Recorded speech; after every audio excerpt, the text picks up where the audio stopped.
As the first hint of green begins to peek through the barren ground, as that little sprig grows into a healthy stem, as that stem grows into a stalk and forms a bud, as that bud slowly opens with each day to form a yellow daffodil, let us be like that first hint of green, renewed by the warm sun's rays, and ready to emerge with a new energy, ready to face the day. We light this chalice to bring a glimmer of that warmth into our space. So, this is the chant for the seasons, but Lisa and I wanted to share a couple of words before we sing it. So if you'll just allow us to welcome you through dreary, sodden days, the field sponged up the graying skies. And now the sun lies soft as birth again, as if the earth had just begun. And blossoms on the vines designed in spring come out to sing again. And everywhere the ripening pushes falling leaves apart to free the heart for freshening. As through the seasons of our years, becoming often waits the nourishment of tears.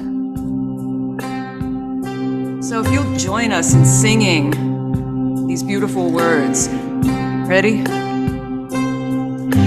Winter rains have turned the star wheel, springtime is upon us.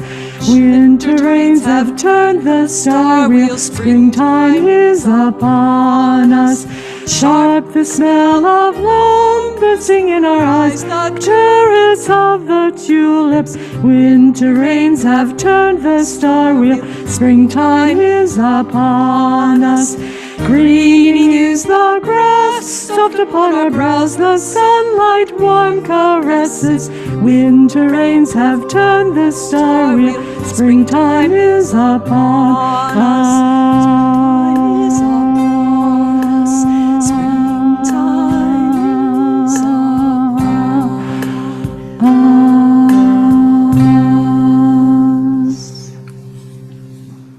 Today, we will be celebrating Ostara, the festival of spring. We invite each of you to stand as you are able and face the directions as we invite the guardians into our celebration.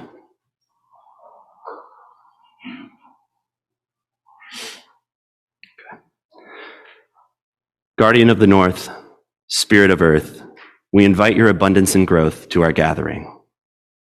Stay as long as you like, leave at your leisure. Guardian of the East, Spirit of Air, we invite your open-minded practices and mental clarity to our gathering. Stay as long as you like, leave at your leisure.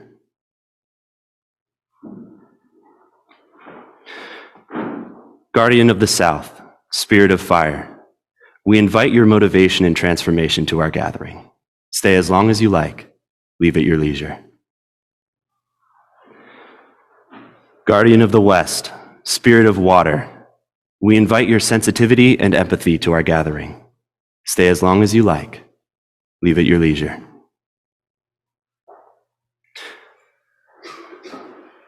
We greet the Lord and the Lady. We welcome your inspirational understanding of all people to our gathering.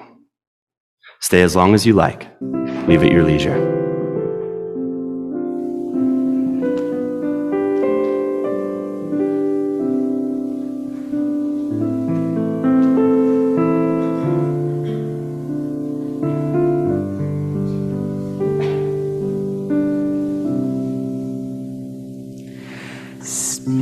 Spirit of life, come unto me. Sing in my heart of the stirrings of compassion. Blow in the wind, rise in the sea.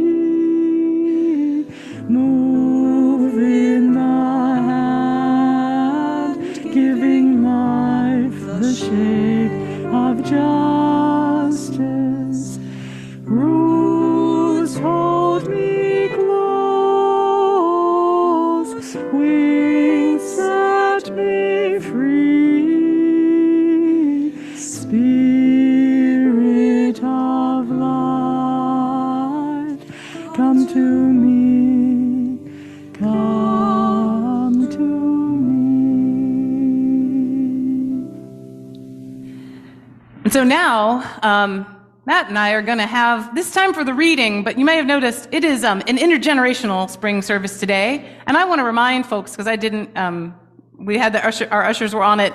If you, of any age, would like a coloring page and some crayons, they're in the back. We've got clipboards, we've got all kinds of stuff. Yes? Well, if you would like, you can go, somebody want to bring Gretchen a coloring page? Me too. Yeah. Well, can you color after the reading though? Yes, ma'am. Okay, thank you. We've got them. If you want to bring one up to Gretchen, you already did, those are beautiful. Oh, those nice are job, beautiful. Enzo. Great, Enzo. So we have those, and so today we're not going to sing kids out to class. They're staying with us. It's the first day of spring, and we're celebrating a little bit. But I want to invite anyone of any age who would like to come up here while we do this. And so I'm going to ask Matt to read our poem. So you can come up if you'd like, any age. You can also stay in your seats, but we're going to ask you to move around in a little bit. So. All right. More than the fuchsia funnels breaking out of the crabapple tree, more than the neighbors' almost obscene display of cherry limbs shoving their cotton candy-colored blossoms to the slate sky of spring rains, it's the greening of the trees that really gets to me. When all the shock of whitened taffy, the world's baubles and trinkets, leave the pavement strewn with confetti of aftermath, the leaves come, patient, plodding, a green skin growing over whatever winter did to us. A return to the strange idea of continuous living despite the mess of us, the hurt, the empty. Fine then, I'll take it, the tree seems to say. A new slick leaf unfurling like a fist to an open palm. I'll take it all. Thank you. So that was a poem called Instructions on Not Giving Up by the current United States Poet Laureate Ada Limon. And that poem has a lot of action words in it. There's a lot of things happening, right?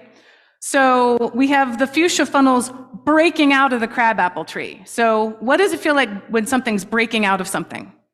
What kind of motion would you do if you wanted to say, like, demonstrate that? Yes, like Marta did this. You don't have to do what Matt and I do. You can come up with your own thing, like breaking out. If I'm breaking out, what am I doing? There you go, this, that. And then we have the cherry limbs are shoving their blossoms to the sky, like, here, sky, have some, it's very aggressive. It feels more aggressive than cherry blossom should feel. So then there's shock. Shock.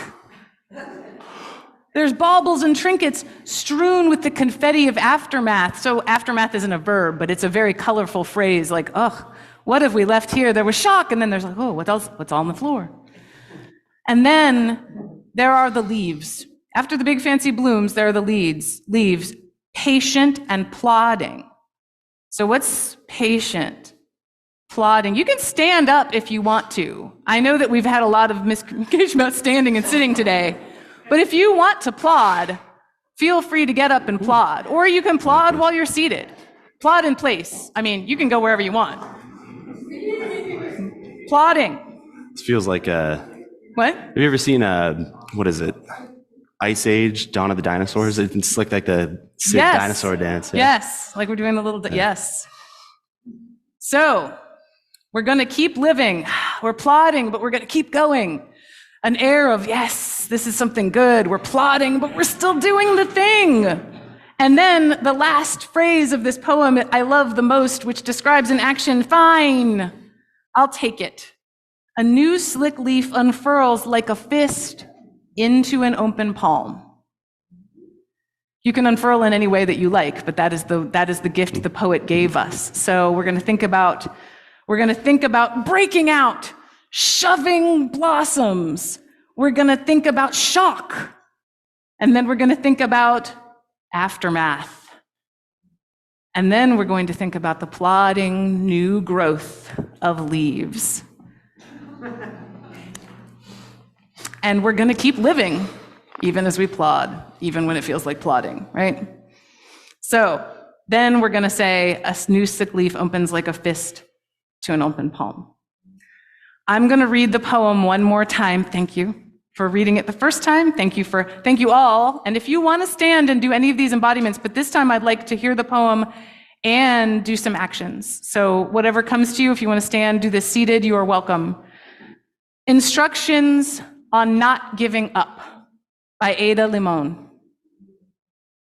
More than the fuchsia funnels breaking out of the crabapple tree, more than the neighbor's almost obscene display of cherry limbs shoving their cotton candy-colored blossoms to the slate sky of spring rains, it's the greening of the trees that really gets to me. When all the shock of white and taffy, the world's baubles and trinkets, leave the pavement strewn with the confetti of aftermath, the leaves come. Patient, plodding, a green skin growing over whatever winter did to us, a return to the strange idea of continuous living despite the mess of us, the hurt, the empty. Fine then, the tree seems to say, a new slick leaf unfurling like a fist to an open palm. I'll take it all. Yes. Thank you all. Thank you.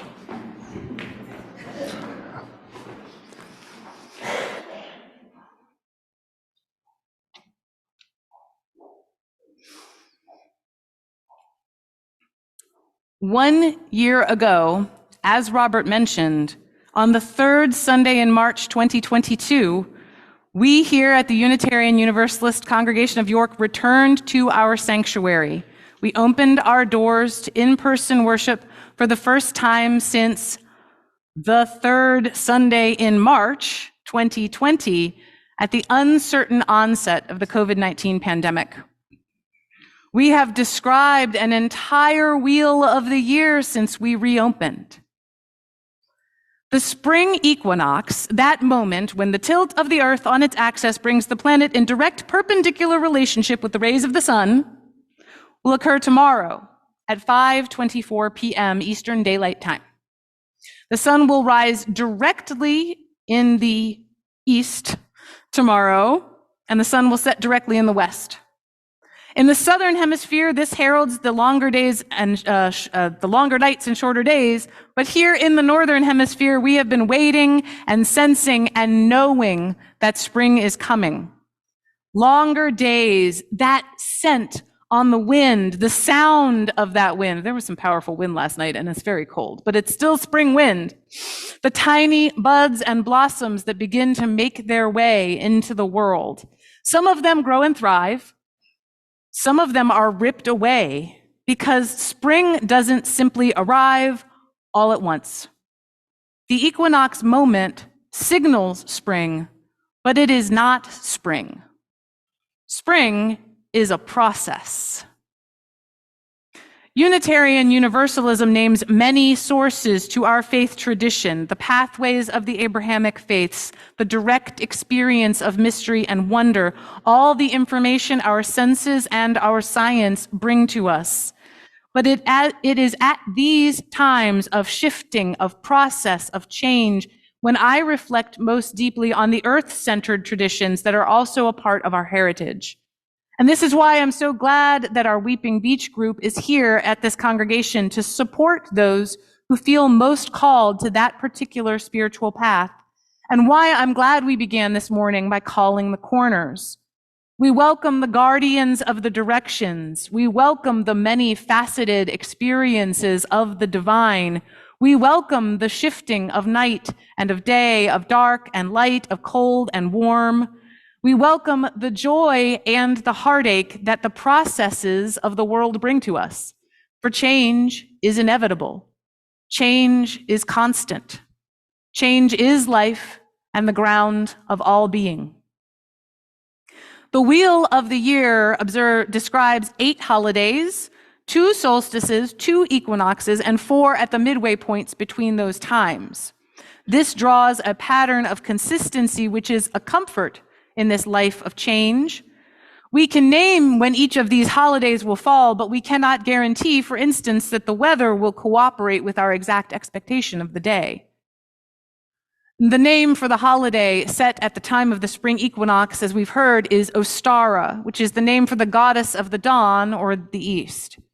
In folklore and tradition, when Ostara is asleep during the winter, she is awakened by the stomping of busy rabbit feet as they run free of their winter burrows. And she brings with her the warm winds and strong sunshine of the spring. Spring, the time of increase. Spring, the awakening after the time of rest. Spring, who for so many bears hope and light for the year ahead. Spring, the return. We're a year into our return to this space. Where are we in our journey? What are we patching up? And what are we growing anew? Some of the first buds of spring are ripped away by the howling winds of winter, and some grow into the tallest flowers and the most productive vines in the garden. At the moment of the turning, we don't know which is which. At the moment of the spring equinox, we do not know which seedlings will survive and which will fail. We do not know which trees will yield the most fruit and which will be felled by the changes of time, of weather, of circumstance. And at the moment of the turning of the year, we have returned to a text that I also shared with you last year, which I did not remember that I had used the same Ada Limon poem last year. I just selected it because it is one of my personal sacred texts. It lives in my soul at the point on the wheel where spring returns. We experienced the growth and change of shifting of this poem together. Thank you, Matt, for helping us to embody this change. And I'm just going to remind you of a few lines. You can make the motions again if you want to. When all the shock of white and taffy, the world's baubles and trinkets leave the pavement strewn with the confetti of aftermath, the leaves come. Patient, plodding, a green skin growing over whatever winter did to us. A return to the strange idea of continuous living despite the mess of us, the hurt, the empty. Fine, then, the tree seems to say, a new slick leaf unfurling like a fist to an open palm. I'll take it all. I'll take it all. A full turn of the wheel of the year brings a lot with it. In the past year since we returned to in-person worship, we've had times of joy and times of loss. We have been delighted and frustrated and angered and enchanted. Such is the life of any community. Such is any life, because these are the seasons of change in every year and every life. My heart warms at the start of spring, even though I know that every leaf and bud will grow and change, will turn into that green skin growing over the ravages of winter that will then subside in the fall to make the base of death out of which the next spring will arise. There is always turning. There is always change. There is and will always be joy and heartache as long as there are those to feel it. In her prophetic works of fiction, The Parable of the Sower and The Parable of the Talents, the late Octavia Butler introduces a fictional faith tradition called Earthseed. And the principal tenet of Earthseed is this: all that you touch, you change. All that you change changes you. The only lasting truth is change. God is change. The lasting truth of change, change as our ground of being, is rich and layered. For in speaking about change, not just as an inevitable outside other, but as something that is at each of our fingertips, Butler also sets out a frame for the challenge of not simply being beset by change, but also being an agent of change. That unfurling of the fist to the palm makes it sound like an act of will by the tree, right? We have the will to make change. The wheel of the year turns. We don't turn it, but the wheels and cycles of our lives and the lives of our communities are turned and changed and shaped by each of us. No matter how much we personally love it or hate it, the return of warm weather on a regular yearly basis is not in and of itself an injustice. But if we consider it from the perspective of climate change, if we consider how the shifts and changes of our yearly cycles have been impacted by the touch of our living, then we must recognize ourselves as agents of that change. And if change we have been an agent of has done harm, then we must consider our role as an agent of change to repair that harm. We must consider our role as an agent of change to right that which can be righted, to bring balance to the cycle when balance is possible, always to consider our own partnership in the changing of the world. It's been a year since we returned in person and the work of our community continues. It has been 3 years since the first uncertain days of shutdown, lockdown, of something that felt very outside the usual movement of the wheel of the year. We have witnessed change that is outside of our control, and we have witnessed change that is within our control. We have witnessed what can occur when people work together to make change.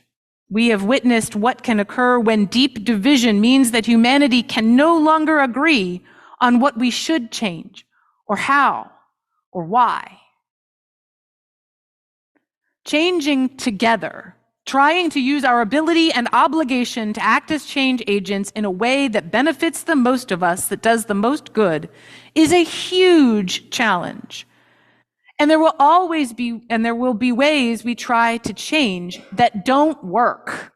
Some of those buds are going to come out too early and they'll be nipped in the cold wind. Some of them are going to bloom too late and never have time to yield what they otherwise might have done. Change has no moral valence in and of itself. This is part of the role of the faith community, of the community of shared values, considering the kind of change we may be able to make and considering the impact that change can have. Tomorrow, the sun will rise directly in the east and set directly in the west. We will continue our own patient, plodding return to the strange and beautiful idea of continuous living. We will witness change and we will turn our heart, I was on such a roll.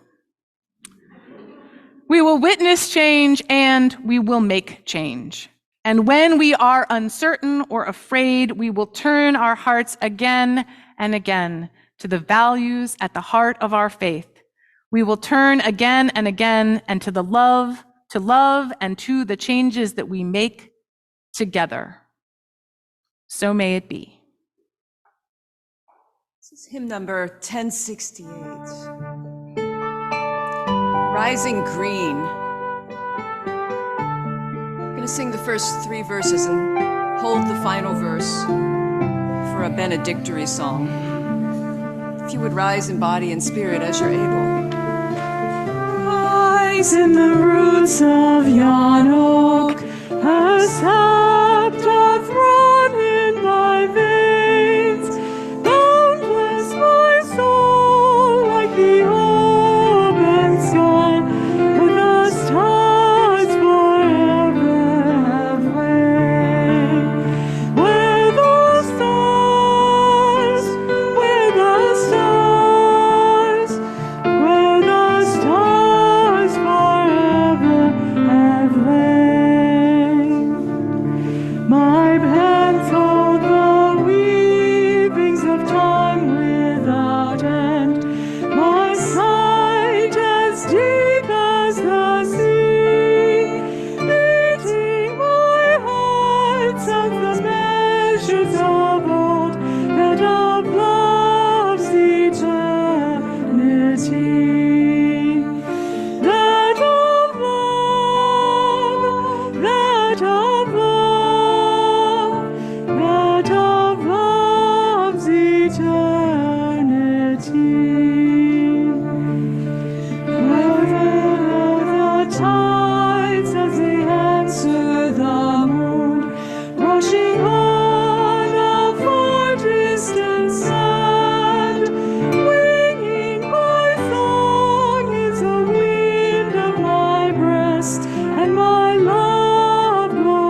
Please join us in extinguishing our chalice, and your home chalices if you have them, with these words. We extinguish this flame, but not the light of truth, the warmth of community, or the fire of commitment. These we carry in our hearts until we are together again. Reach the end of our weekly time together. As we sometimes say in my home congregation, our worship has ended, our service begins. Tomorrow is the start of spring. I wish you all the warmth and renewal of heart and spirit that the changing days may bring to you. So may it be.